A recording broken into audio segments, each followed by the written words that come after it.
and it's a subjective index on how confident are clients in how do they feel about their financial future and how confident are they in spending money.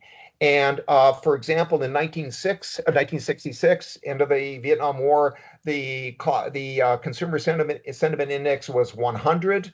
In 08, 09, in those recessionary periods, it was down to about 64.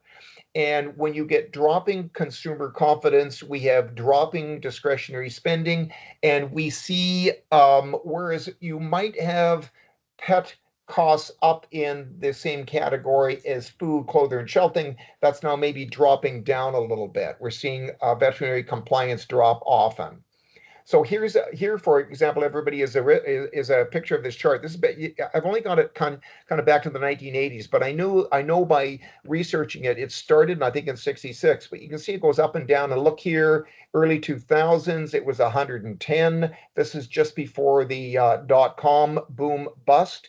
And then look here at 08 and 09, down in those areas there. That was the lowest at 64. April hit 49.8, and May just hit the lowest in the history of this chart at 44.8.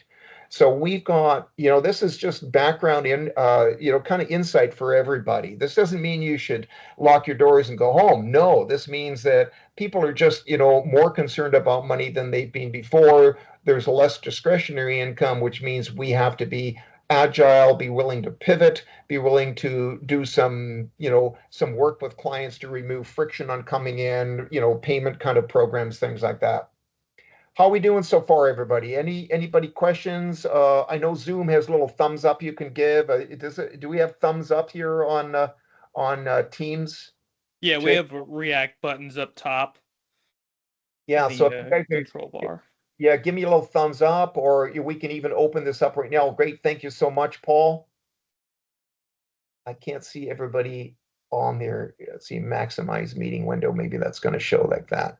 Yeah, there we go. That's a maximized window meeting. Okay, now how do I take this down? Great. Talking sense to you? Yes, it's very. I'm here. I'm listening. Yeah, okay, good. It's just interesting stuff. And, if you look at it, that, I know earlier on, Ben Parker was confirming with a guest who'd been in practice for 40 years. I don't know if he's on or not, Ben, but that's a gentleman that's gone through, the recessions of the 1980s. He's gone through the .com stock boom bust in the early 2000s. He's gone through the recession of 08 and 09. And here we are right now in this low period of consumer confidence, another recession around the corner, if not right now. Let's call it how it is. And so we can ride these things out. There's no question about that. We will ride them out. So yeah, go ahead. Yeah, so looking at the graph that you have up, yeah, I mean, it's obviously it's up and down, up and down. We're at the lowest point, so I would think the future we're going to start going back up. Yeah. Yeah. Yeah, it is going back up. Actually, I just checked, and June is up, I think, into 48 again. It's kind of going up to where April was. So you're right. We're at the low here, and if we can survive this, we're probably going to survive. But let's do more than survive, right? We don't know where it's going to go. Good. Any other questions, Ament? No, I think the information's good. Yeah, it's interesting, isn't it? So this is the one to track. And I honestly think that, all the strategies that I'm going to talk about here in a little bit, once the sentiment index goes up, then we can relax maybe on some of those strategies.